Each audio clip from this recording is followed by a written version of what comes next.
Like most programs, Dreamweaver also includes a list of menu items across the top of the screen. And most of the menu options are included in the panels or property inspectors or other options. So, for example, we saw the Page Properties dialog is available from the Modify menu, as well as down here by simply clicking Page Properties in the Properties Inspector. By the way, if you don't see this part of the Properties Inspector, this little arrow here in the bottom corner is what opens and closes that. If the arrow doesn't come back, click to select something that does use those options, and you should be able to open it again. Under the File menu, you'll find some options specific to web design and Dreamweaver, such as the Preview in a Browser option, which of course is also available from this icon here in the middle of the screen. You can also validate the markup and check the page for browser compatibility. These are very handy testing tools we'll look at in a later chapter. And again, many of those tools are also available up here. So you'll find most of the options available under menus also have other shortcut locations. So this is for checking the page. These are your validate options. This collection of options is very useful to know about. These are the visual aids. And you can find these under the View menu, but you can also easily get to them here. Visual aids are what do things like create these little dotted line boxes around the div tags that I've used on this page.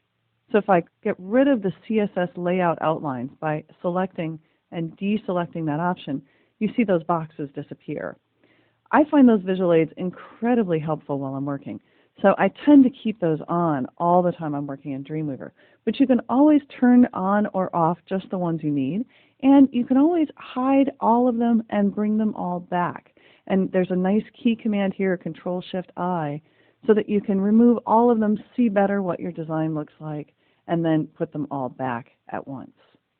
Another View option, similarly you'll see under the View menu, you also have, in addition to these visual aids that we were just looking at, you have some options like rulers and grid and guides. Again, you can get to those up here as well as from that menu.